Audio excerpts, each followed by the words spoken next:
e-құрылыс бағдарламасы уақыт жағынан тиімді. Менің атым Райымбердиев Бекарыс Бекжанұлы.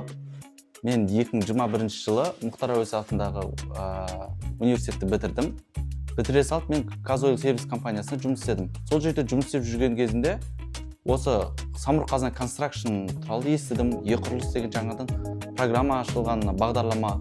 Соны үйренгенге осы Самұрық-Қазына Constructionға келіп сұрандым, үйренсем бола ма деп рұқсатын берді. Қазір үйреніп жатырмын.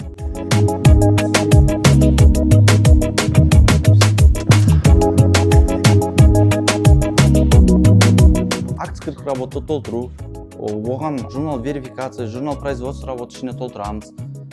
Және де оны подписание жібереміз. Оларға байланысты акт выполненных работ істейміз. E-құрылыс бағдарламасы уақыт жағынан тиімді. Мысалға, қағаздан егер ошибка кетсе, оны басынан распечатать етіп жүрмейсің, цифровой жағынан турлай саласың.